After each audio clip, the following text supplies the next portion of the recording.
প্রথম সন্তান কন্যা হয়, ফুল দিয়ে গাড়ি সাজিয়ে কন্যা সন্তানকে নার্সিংহোম থেকে বাড়িতে নিয়ে এলেন কন্যা সন্তানের বাবা। সমাজের এক অন্যতম নজির গড়লেন কন্যা সন্তানের বাবা ইউসুফ হাসান। উল্লেখ্য, গত 18 মে মুর্শিদাবাদের রঘুনাথগঞ্জের একটি বেসরকারি নার্সিংহোমে জন্মগ্রহণ করেন রোকসা পারভিনের কন্যা। আর এই খবর শোনার পর থেকে খুশিতে আত্মহারা হন কন্যা সন্তানের বাবা ইউসুফ হাসান। মুর্শিদাবাদের সাগরদিঘি থানার যোতকমল এলাকার বাসিন্দা তথা ওই কন্যা সন্তানের বাবা ইউসুফ হাসান জানান, তার স্বপ্ন ছিল তার একটি কন্যা সন্তান হবে এবং তিনি তাকে খুব যত্ন সহকারে বড় করবেন, সাদরে গ্রহণ করবেন। আরো বলেন, কন্যা সন্তান এই সমাজের বোঝা নয়, কন্যা সন্তান হলো ঘরের লক্ষ্মী। তাই তিনি তার ঘরের লক্ষ্মী নিয়ে গাড়ি সাজিয়ে বাড়িতে নিয়ে যাচ্ছেন। অপরদিকে কন্যা সন্তানের মা রুকসা পারভিন জানান, তার স্বামীর এই উদ্যোগে তিনি অনেক খুশি হয়েছেন এবং তিনি আরো বলেন, সমাজের প্রত্যেক নারীর স্বামী এমন হওয়া দরকার যে কন্যা সন্তান বোঝা নয়, কন্যা সন্তান চাইলে অনেক কিছুই করতে পারবেন। এমনটাই বার্তা দিয়েছেন কন্যা সন্তানের মা Ruksa Parvin. Bureau report, STV news, সময়ের সাথে সত্যের সন্ধানে। ছোটবেলা থেকেই স্বপ্ন ছিল, যখন 18 বছর বয়স হয় তারপর থেকেই স্বপ্ন ছিল যে বিয়ে যেদিন হবে সেদিন যেন আমার ঘরে একটা কন্যা সন্তান আসে বা মা ফাতেমা আমার ঘরে আসে। তো যখন আমি 18 তারিখে হসপিটালে নিয়ে আসি বসুমতী হেলথ কেয়ার প্রাইভেট লিমিটেড, তখনকার এনার ডাক্তাররা যখন অতি করে বলে যে আমার মেয়ে হয়েছে, তখন খুশিতে আত্মহারা হয়ে যায়। এবং আমার যে স্বপ্ন যে আজকে 10-12টা গাড়ি এনে আমার মেয়েকে ফুল সাজিয়ে আজকে নিয়ে যাচ্ছি এবং আমি আগামী দিনে যেন মেয়ের দেখভাল ভালোভাবে করতে পারি, আপনাদের কাছে তার জন্য দোয়া আশীর্বাদ প্রার্থনা চাইছি। এবং এই হসপিটালে এই কারণে করা, কারণ এই হসপিটালটা অত্যন্ত ভালো, এখানকার স্টাফদের ব্যবহার অত্যন্ত সুন্দর এবং এরা এত ভালো পরিষেবা দিয়েছে যেটা বলে বোঝানোর না।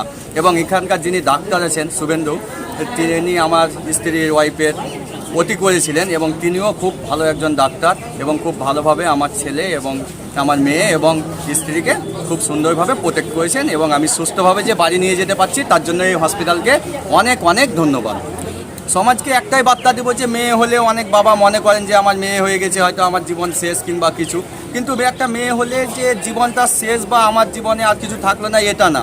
মেয়ে ঘরে জন্ম নেয় লক্ষ্মী, ঠিক আছে? তো প্রত্যেকটা বাবা মাকে একটাই বার্তা দিতে চাই যে আপনাদের মেয়ে হলে উদাস হবেন না, মেয়েও আপনার পাশে দাঁড়াবে। মেয়েকে শিক্ষিত করুন, মেয়েকে বড় করে তুলুন এবং সাদরে গ্রহণ করুন।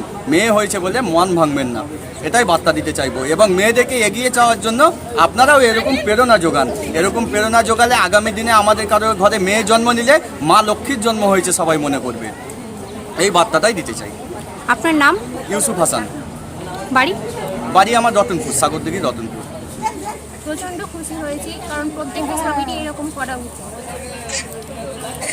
কারণ আমার স্বামী প্রচণ্ড ভালো, আমি চাই যে প্রত্যেক স্বামীর যেন এরকম মানসিকতা থাকে, যে মেয়ে হলে প্রত্যেকটা স্বামী যেন খুশি হয়। ছেলে মেয়ে এখনকার দিনে প্রত্যেকটাই সমান। আপনার নাম? রুকসা পারভিন।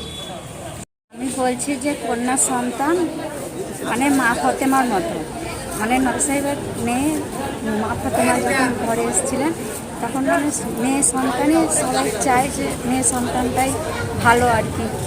দুনিয়ার বুকে যখন নিয়ে এসছে তখন মাদেরকে মানে ভারী, মা বাবা কাউকেই ভারী হতে নেই। সবাই যেন চায় যে মেয়ে সন্তানও একটা ছেলের মতোই, মেয়েও যেমন সন্তান তেমন ছেলেটাও সন্তান। মেয়ে আর ছেলে বলে কোনো ভেদাভেদ নেই, ছেলে মেয়ে দুটোই সমান।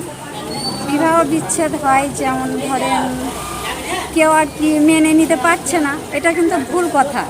যেমন ছেলের অধিকার যতটা আছে মেয়েরও ঠিক ততটাই অধিকার আছে। ছেলেরা যেমন ধরেন নিজের পায়ে দাঁড়াতে পারে, তেমনি একটা মেয়েও সেই নিজের পায়েও দাঁড়াতে পারে। ও দেখিয়ে দিতে পারে দুনিয়ার বুকে যে হ্যাঁ আমিও ডক্টর হতে পারি, আমিও ইঞ্জিনিয়ার হতে পারি। আমারও মনের একটা আশা আছে যে হ্যাঁ আমিও বড় হয়ে কিছু হব মা বাবার জন্য, আমিও মানে ছেলের মতোই একটা সন্তান। এই কন্যা কে হচ্ছে আপনার? আমার নাতনি হচ্ছে।